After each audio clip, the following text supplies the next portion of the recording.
I'm your #1 fan. So, you're really, really a 90s fan. I love it. Okay, Fresh Prince, here's some more stuff for you. It's not a tumor. It's I Love the 90s Part G. And this is 1990 again. Don't call it a comeback! The flicks, Aren't you gonna frisk me? the fashions, the trends, the TV, Supermarket Sweep. the tunes. That girl is...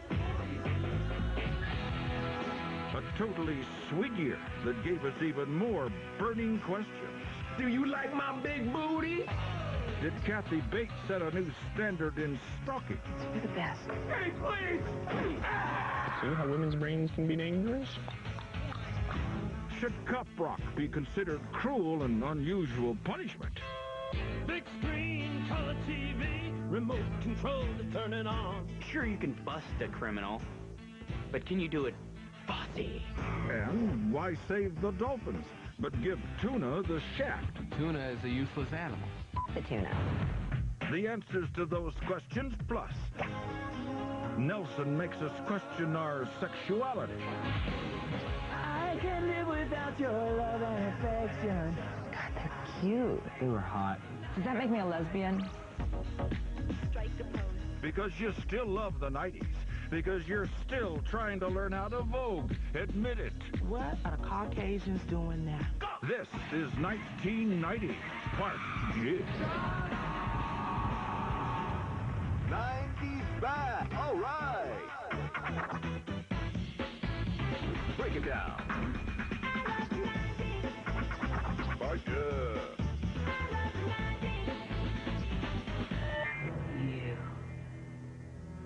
You dirty bird.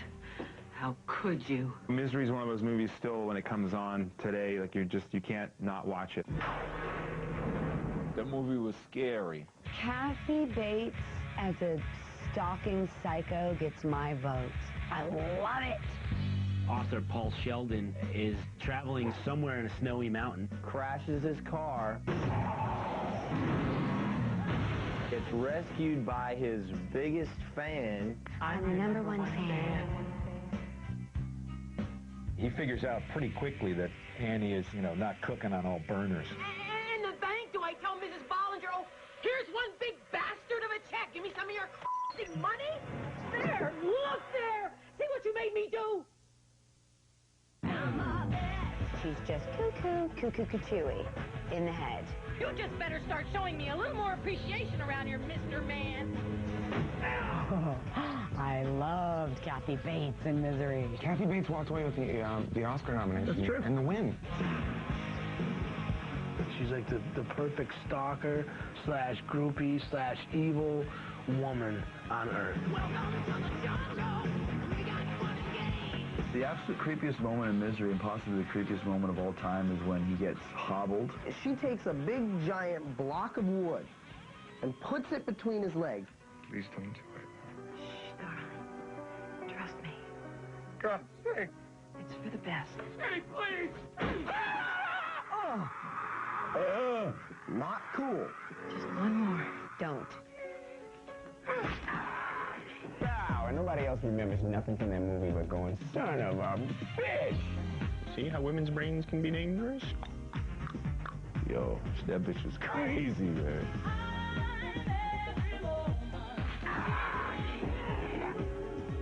God, I love you. Oh. And I didn't even know the word hobbling before I saw that movie, but it's like, oh, that's one thing I never want to be. I never want to be hobbled.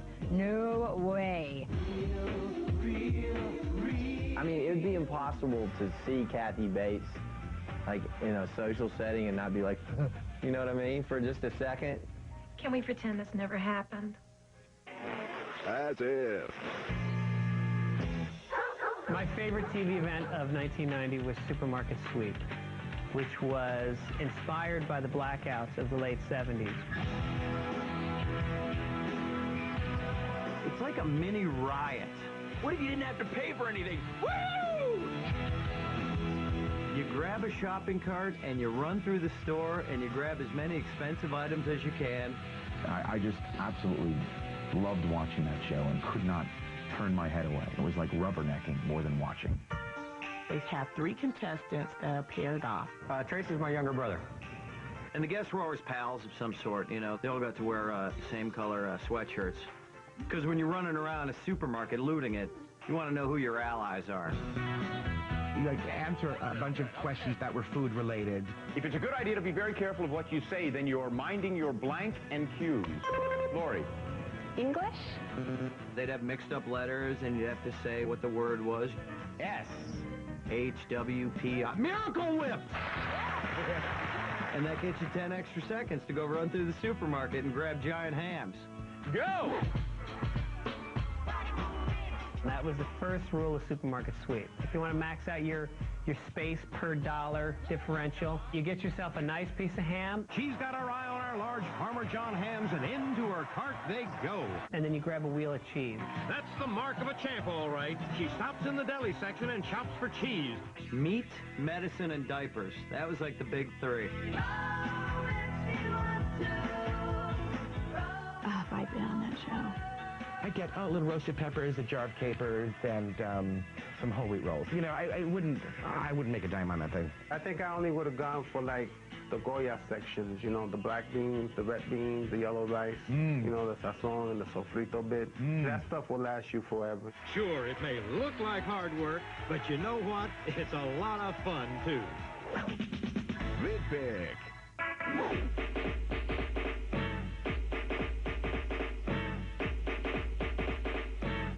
That girl is poison. Poison. Poison was the biggest song of its time. That joint was on fire. Belle Biv DeVoe was Ronnie DeVoe, Ricky Bell, and Michael Bivins. They broke off the New Edition. They created a whole new group, a whole new style, a whole new flavor. It was like New Edition grown up. Belle Biv DeVoe. Now you know. The meat was just bananas.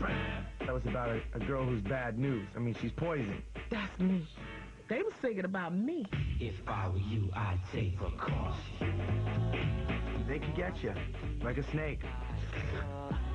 It's gonna be that's why it's hard for me to find. You're never supposed to trust a big butt and a smile. I think that kind of says it all. Why would you want to trust it like, huh, you like my booty? Huh? Do you like my big booty? Banging his ass song, and it still slams. No, I don't want that booty. No, I'll pass. I don't trust it. Tight.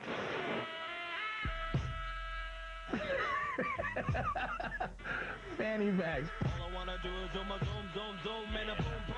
Fanny packs were developed to promote German tourism. And it was something that you could put a camera in and some American dollars and pictures of your Fraulein at home. It says, take my stuff. I am new to your city. I'm looking up. My, aren't the buildings tall? Who took my fanny pack? Who the hell took my fanny pack? The ironic thing about fanny packs is you don't wear them on your fanny. People just got creative with it. You can go low slung. And they said, wait a minute, I could totally move this around to the front. And everybody wore them in front with really short shorts. It draws attention to all the right places. Am I right? I'm wearing the fanny pack on my fanny. It's classic. I wore a fanny pack. I thought it was cool in the beginning. Americans wearing fanny packs in America? Hi. I read John Grisham novels. When Ben Affleck does a film, I'm the first one to buy a ticket. I eat macaroni and cheese. Thank God I had my fanny pack. Honey, do you know where the postage stamps are? I'll check the fanny pack. There was a point when everyone just kind of realized collectively it was time to put the fanny pack away. Hey, it had a good run. Let's be done with it. I love 90. Coming up, hair tips for Nelson. They were twin boys with long blonde hair that probably needed some layering. Plus, MTV pulls the plug on your favorite band. Yeah, Kiss was unplugged and unmasked. Honey, they could have kept that makeup on and helped us all, because they all hurt. Next on I Love 1990 Part 2. But first, Michael Ian Black, raw on 90s fans. The craziest thing a fan has ever done to me. If I had fans, I would have an answer to that question. Mostly what I get is this. Hey, I love the 90s. Hey, dude, I love the 90s. Yeah. Cool. You, dude, you love the 90s? Yeah, I guess, man. I don't know. Thanks for watching. I don't know, man. Okay, peace out, man. Tell Hal Sparks he's funny, dude. I will.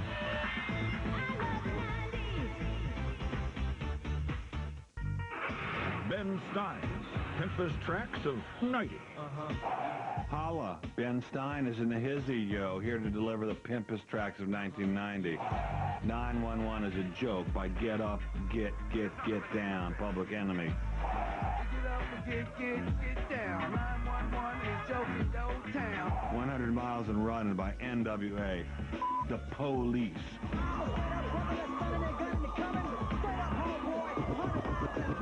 And I Left My Wallet in El Segundo by a tribe called Quest. Damn, those boys are fat. My wallet in El Segundo. I gotta get it. I got to get it. Now let me ride my white ass out here. Hollywood, go get me a bitch. Got Deux. By Deux. Hi, I'm Matthew Nelson. And I'm Gunnar Nelson. And we're Nelson. 1990 was a blur of chicks and videos and spandex.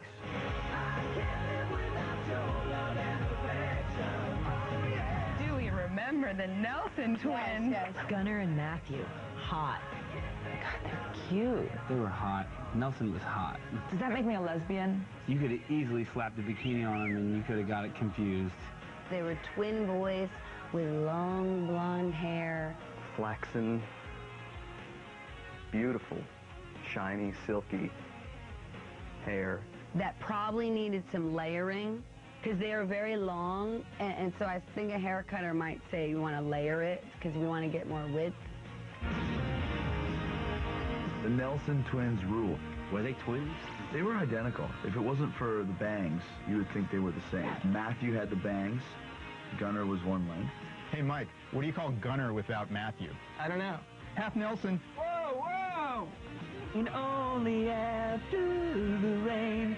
Both of them could see a mirror image of themselves every day. And we're like, yeah, we look like two male Ken Carnes. That's hot. Both of us should have that look. Give us a break, okay? It was just hair, and it was a gimmick. It worked. I can't live without your love and affection. I can't waste another night on my own. I'd give up my pride to save me from being alone. 'Cause I can't live without your love.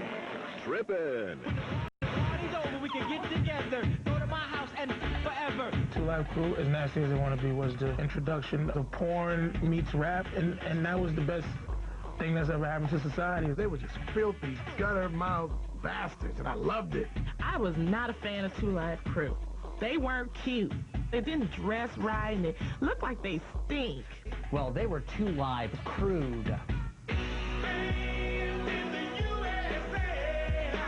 Lawyers for the rap group Two Live Crew say they will appeal a Florida judge's decision Wednesday banning the group's latest record album. Everything that I hate happens in Florida, whether it's throwing an election or a Cuban boy stealing the headlines for 2 months.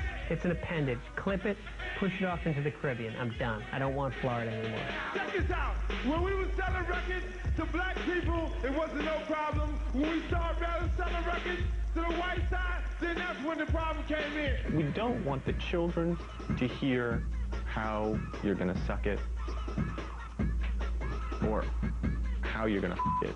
Suck my, you dirty beep. They were just expressing themselves poetically. I liked that song. Misa Honey. Oh, that was my right there. That was my right there. Be so horny. Be so horny. Mr. Horny was from the Full Metal Jacket. When that little Vietnamese prostitute was like, Mr. Horny, me love you long time. Ah, Mr. Horny, me love you long time. No, that just sounds racist. I love 90. The premise of MTV Unplugged was to take bands and sit them down and get them to play their big songs in an intimate way. We got to see these awesome bands in an environment you would not normally see them in. It's great because it just made you think about the music and not the stallion and the image. Don't call it a comeback. My favorite was LL Cool J rapping. Energy, don't call it a comeback. LL Cool J, he had deodorant residue under his thing, and I couldn't stop watching it. It was like he had marshmallows in his underarms. It was terrible. Somebody go up there with a tissue. Just go to commercial. You show the world you could really play, and you get totally screwed by a little hunk of deodorant speed stick. I think that Kiss misunderstood Unplugged, so they took their makeup off. Yeah, Kiss was unplugged and unmasked. Honey, they could have kept that makeup on and helped us all, because they are hurting. Keep the makeup on. The one that stuck out to me was the Nirvana one. It was amazing. That was great. It was one of the best unplugs I've ever seen. Frankly, it was the best. I liked the performance, but I always hated the people that were in the audience. Where did they get the audience for these shows? This is like the hottest ticket in town, like 300 people to see Nirvana Unplugged. I mean, like, where do they come from? So these like little snotty kids sitting out there like they were cool. Just these entitled kids that grew up in the suburbs in New York. Daddy sent a limo. We're gonna go see Kurt something. He's gonna sing about how to rape me or something. It's totally hip. Vidpick. Paula Abdul's Opposites Attract. 2 steps forward, 2 steps back. 2 steps forward, 2 steps back. We go together because opposites attract. MC Scat Cat. Apparently he was the pimp of all cats. You know, I know he has pizzazz and he dances. I don't know him. Why is he hanging out with Paula Abdul anyway? He was having a bit of a thing with Paula Abdul that no one knew about. It's like, cool, look, she's touching the cartoon. We could be lovers. They had this cute little dance number, and she would have to move his hands because he was trying to touch her butt and her breast. That was a sneaky cat. I could not believe that could dance like that, and the cat was cool too. I would love to hear Simon Cowell now talk about that video. He'd probably say he liked the cat better than Paula. And I think Randy Jackson would go, Scat Cat, love you, dog. Nothing in common, but there's trust. I'm like a minus, she's like a plus. There was talk for a while at my school of an MC Scat Cat cartoon coming out just on the basis of this song, and it never came to fruition. Probably started losing his hair, started drinking. Remember me? I danced with Paula Abdul. I love 90. Coming up, Buster Douglas kicks the living crap out of Iron Mike. The referee did that and then hugged Mike. And you can tell the look in the referee's face was like, damn, Mike really need a hug. Plus, Total Recall has Arnold talking to himself. You, you're me. No Next on I Love 1990 Part 2. But first, Jay and Silent Bob. Guys will go gay for. Hey, Jay and Silent Bob are in the house, yo. Now, we ain't gay. But if we were, these are the guys we'd go gay for. I would dry hump. Arnold Schwarzenegger. Two is a muscle man on Mars and a kindergarten teacher that year. And Tubby here likes... Yeah! Keep us settling! Nice call. That was one crazy flatlining doctor. Oh, I concur. And those are the guys that we'd go gay for. This is Jay and Silent Bob, and we're out of here. Yeah! I love the 90s!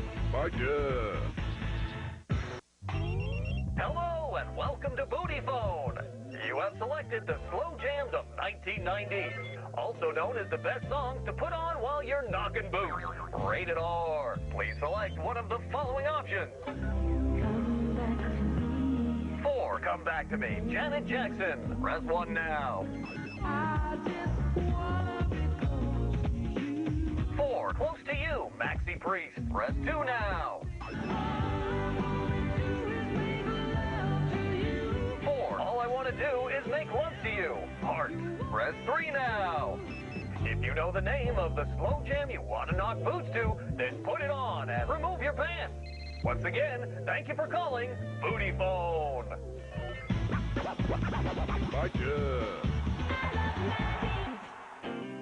According to official figures, nearly 200,000 dolphins have been killed in the last 2 years alone as a result of the tuna fishing industry. When I first heard of dolphin safe tuna, I said, what are the Caucasians doing now? We'll save any animal as long as it does tricks. The whole dolphin safe tuna thing was they were catching tuna in these giant nets. They would get dolphins in there. They'd get their little noses stuck in there. Scuba divers in there. And then they'd end up dying. Old Buicks and stuff. It's very sad. And then, you know, they started putting a little label on the tuna cans. This is dolphin safe. I would look at all the cans of tuna, and if they didn't have the dolphin safe logo, I would write them a letter. I didn't give a damn. I thought it meant your tuna was safe from having chunks of dolphin in it. If dolphins tasted good, we as Americans, we'd eat them. It tastes great with giant panda steak. We'd put hot sauce on you. The dolphiny richness.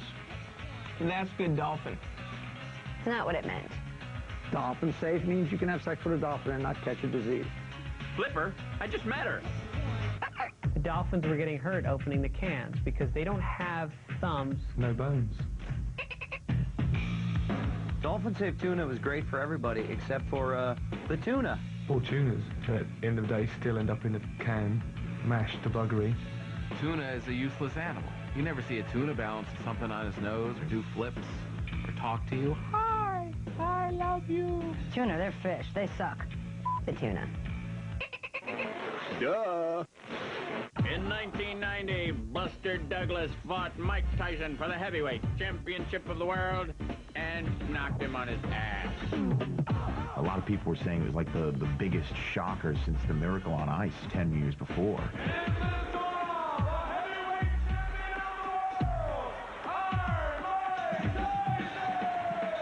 Tyson had spent the last few years destroying everything in his path, and now here he was fighting over a guy who's not only unknown, but his name is Buster. Buster who? Rich Eisen could have beat Buster Douglas. Mike was supposed to beat Douglas into yesterday. Nobody tuned in. They was over in Tokyo somewhere. We saw Mike on win. I'm rough like a freight train, smooth like ice, and yo, just straight up, I think I can beat Mike Tyson. Newsflash. Mike Tyson got knocked out. What an uppercut by Douglas. Hey, it's over. Everybody has the same reaction. Oh, my God. Are you kidding me? Did I just see that? Oh, crap. Unbelievable.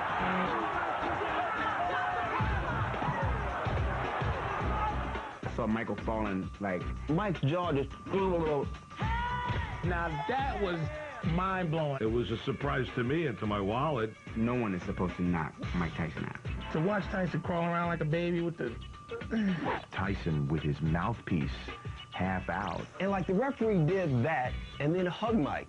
And you can tell the look in the referee's face was like, damn, Mike really need a hug. Gotta keep your head up. I think it was a time difference thing. I think Mike realized, whoa, what's up, man? It's 11 o'clock in the morning. I should be in bed. You know what I'm saying? Something went wrong there. People mistakenly think that Douglas had like a lucky punch or, you know, somehow caught him at the end. Douglas fought one of the best fights in the last 25 years. Like, he dominated Tyson this whole fight. Buster Douglas kicked Mike Tyson's ass. I just seen over there, he was flat on his ass. I love 90. What do you know about stock car racing? Well, watch on television, of course. You've seen it on television? America did not fully love NASCAR when Days of Thunder came out. Days of Thunder. If it had just come out 5 years later, Tom Cruise would be a star. I love this movie. This was the Top Gun of NASCAR. I really think Days of Thunder, they actually took the script from Top Gun and just took an eraser to it. Kelly McGillis. Scratch that out. Nicole Kidman. First thing I remember about Days of Thunder is Nicole Kidman had huge curly hair. It was at the point where I actually really started to fancy Nicole Kidman beyond any healthy amount. I actually dated a girl with curly red hair just for that reason. The son of a bitch just slammed into me! No, he didn't slam into you, he didn't bump you, he didn't nudge you, he rubbed you. And rubbing, son, is racing. Rubbin' is racing. Rubbin' is racing? The hell does that mean? It's an inside term. It's jargon. You wouldn't understand this. It's inside the car world. Any good driving movie has the random scene where the hero ends up racing one of his arch rivals in the streets. There's only one way to settle this. They had rental cars and they were kind of treating them as their cars around the track. Got out with a little rubbin'. Rubbin's racing though, right? Days of Thunder took the checkered flag for me. Whatever. Fresh Prince of Bel-Air. Oh, wow. That was a great show. Will Smith gets into some trouble in his West Philadelphia neighborhood, so his punishment is that he has to move in with his incredibly rich relatives in Bel-Air. How stupid is he that he didn't get into trouble earlier? So it's like the first look, for America's like first look at like hip-hop culture from a kind of a homogenized point of view. And this show wouldn't quite work with Flavor Flav. Flavor Flav is the hood spokesman, the hood representative. Yeah. You know what I'm saying? Canceled. Canceled. The parents, Uncle Phil and Aunt Viv, they wanted to give their kids everything that they didn't have. This place is huge, man. Next time I go to my room, we'll take some breadcrumbs. My sisters had problems on the show. Hillary just basically was a spoiled child. Very fashion-oriented, and she always wanted to get what she wanted. Dad, I need $300. I love me some Karen Parsons. I loved her. A lot. Still think about her. A lot. You got your Carlton who likes the Tom Jones. A lot of guy like the Tom Jones. Come on. Good stuff. Tom Jones was the man to him. It's not unusual to be living. Like,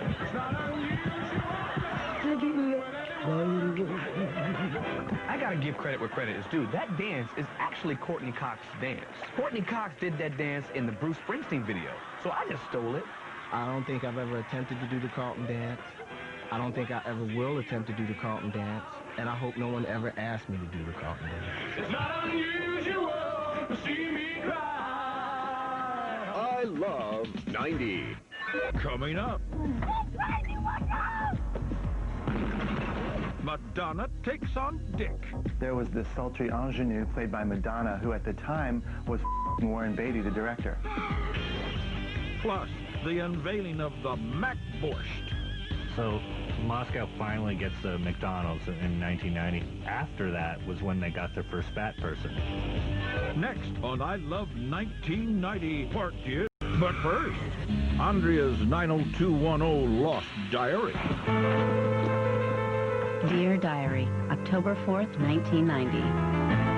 Today, two new twins, Brandon and Brenda Walsh, started West Beverly. They're from Minnesota, and clueless. Brandon asked to work on the school paper. I wanted to tell him to work on those sideburns first, and then me. But I have an image to uphold, and everyone buys it. Suckers. Peace out.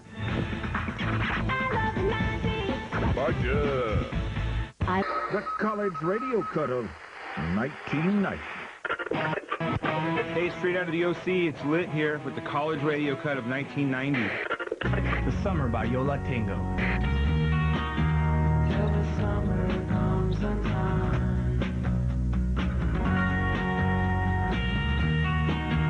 Till the summer comes and The Summer 1990's college radio cut on the low end of the dial. Got Budget.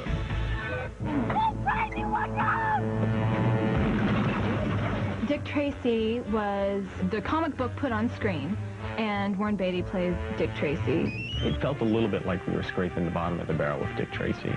Because, you know, it's not like kids were clamoring to see the movie adaptation of the comic strip from the 30s. It's an action movie made by a guy who was a little bit older. So, you know, the action's a little bit slowed down. Take the bad men away. They scare me. The problem with Dick Tracy is he's not really a superhero like Spider-Man. Batman and all these guys with superpowers. Flying and Swimming. shooting stuff and, you know. What does he got to watch? He's got to watch in a yellow jacket. Dick Tracy just hauls out a machine gun and guns people down. Damn, it feels good to be a gangster. The coolest thing about Dick Tracy was the villains, like Lips Manless and Mumbles, and then I think there was a guy named Vagina Neck. My favorite villain, I think, was Mumbles, played by Dustin Hoffman. Here we go. Here we go. Really, it was just his Rain Man character. I know it was me. Good driver, excellent driver. Good driver, Dick Tracy. There was the sultry ingenue played by Madonna, who at the time was Warren Beatty, the director. A little. Madonna? What was her name? Breathless Mahoney? I know how you feel. You don't know if you want to hit me or kiss me. Everything she says is a sexual innuendo. Aren't you gonna frisk me? When she comes with ice cream, she says, fresh peach. Better eat it right away. Starting to run a little. You give me fever. And then Madonna came out with the album Music From and Inspired by the film Dick Tracy. Strike the pose. Oh my gosh, Vogue was huge. Classic Madonna. She definitely was channeling Jean Harlow and Marilyn. Come on, bro.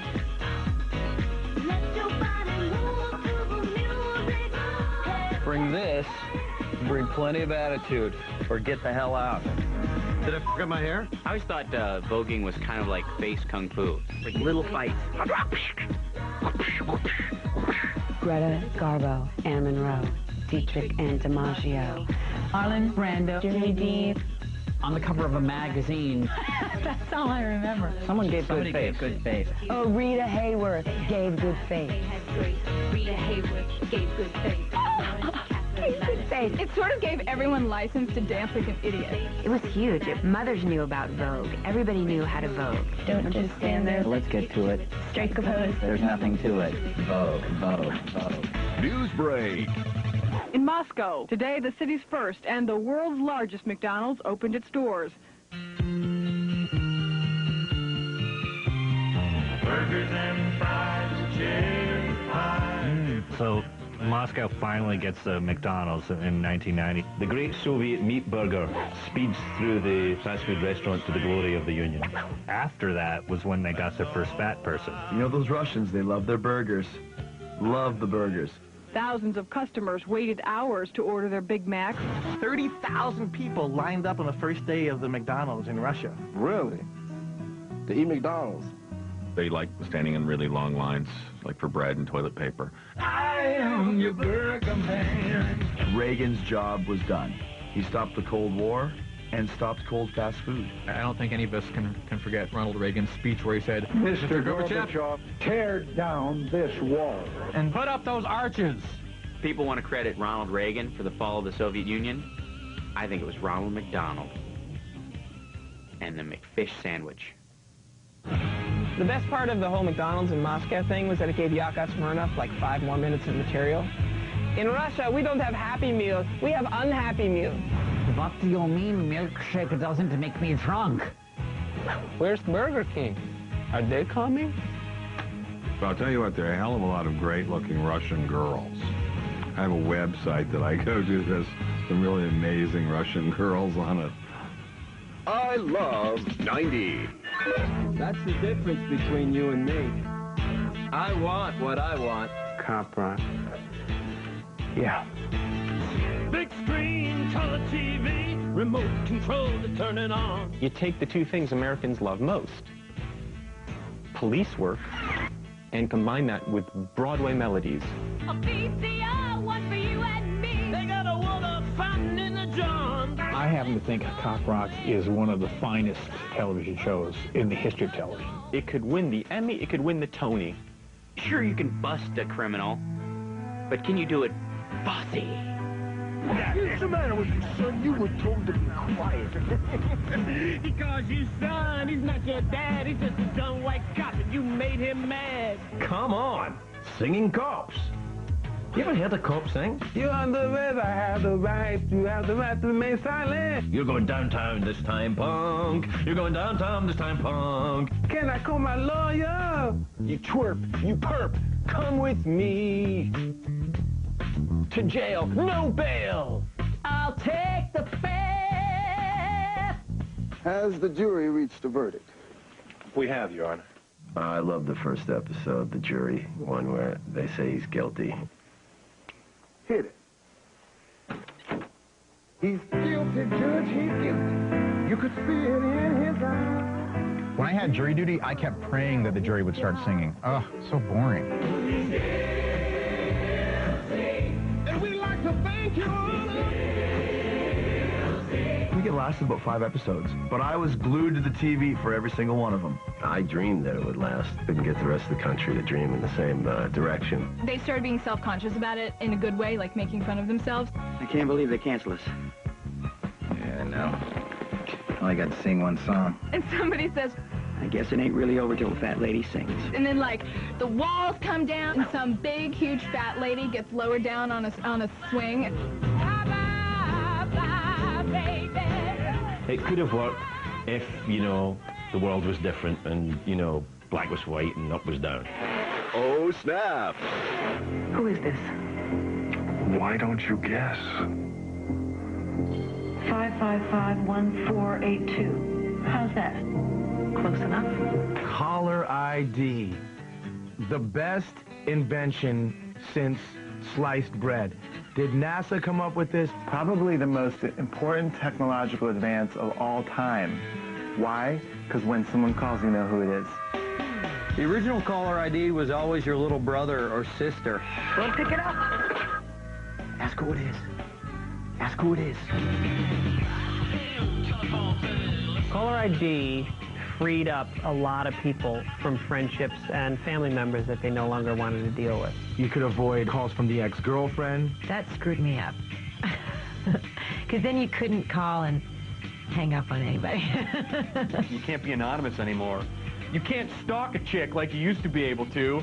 Now you really have to be clever about it and like hide in her crawl space and stuff. Before you could just call. Now you can't do that anymore. With the technology we have today, I want emotional caller ID. I don't want to just know who it is. I want to know what mood they're in. You know, if it's my wife and it's angry, that's a pass. If I see wife, horny, hello. Caller ID is the devil. It takes the fun out of life. I like to be surprised and annoyed and menaced. I say take the gamble, America. No caller ID. Go all in. I don't know who's on the other line, but I'm picking up. This is going to be exciting. Hello! I love 90. Coming up, Arnold learns that reading is fundamental. Something was disturbing about seeing Arnold Schwarzenegger sitting there reading English to a kindergarten class. Badly. Where am I going? I don't quite know. Next on I Love 1990, Part 2. But first... And now, 90. Hi, I'm Emma Bunton. Let's take a look at how the world has changed since I tattooed Baby Spice on my bum. Then we had the Donald and Marla. Now we got the Donald and Melania. Melania, don't get fired. Then portable CD players were $90. Now an iPod's going to run you about $300. Then the white rapper du jour was Vanilla Ice. Now it's Eminem. And I think he's here to stay. Want more stuff from back then? Log on to vh1.com and download your favorite 90s ringtones.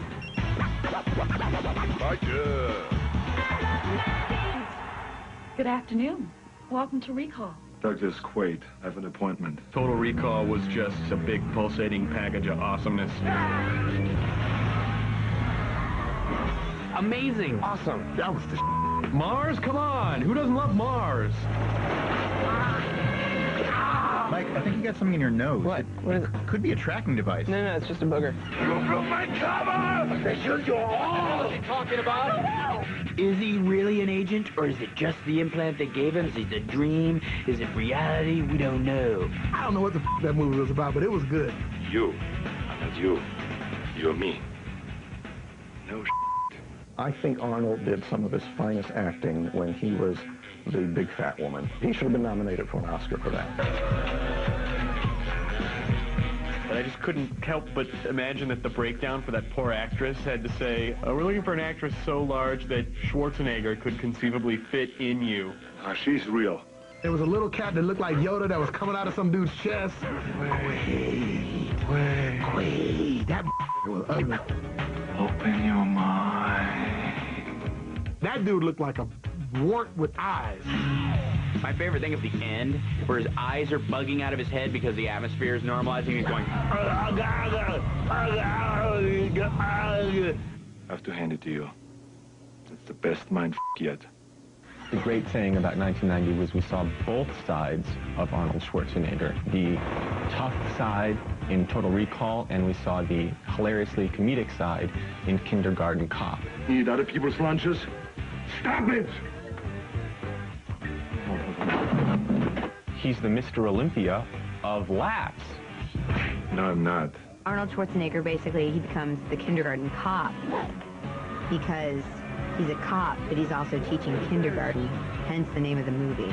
He has a really hard time in the beginning. These kids are just running him ragged. What's the matter? I have a headache. It might be a tumor. It's not a tumor. I think it's a tumor. He's not a tumor. I think it's a tumor. He's not a tumor at all. I think it's a tumor. Not a tumor at all. I really hope that Arnold Schwarzenegger never gets cancer, because you know what the tabloid headlines are going to be. It's a tumor. Quiet. Something was disturbing about seeing Arnold Schwarzenegger sitting there reading English to a kindergarten class. Badly. Where am I going? I don't quite know. But these kids end up loving him, and he loves actually being a teacher. Hi, kids. Mr. Kimball! I'm back. I kissed a girl. Action movie nerds don't want to see the gentle side of Arnold. Like if one of those kids had a bomb in him, and he like pummels all the kids, just face punching every kid trying to find the bomb. That's the movie I would have liked to have seen. I love 90.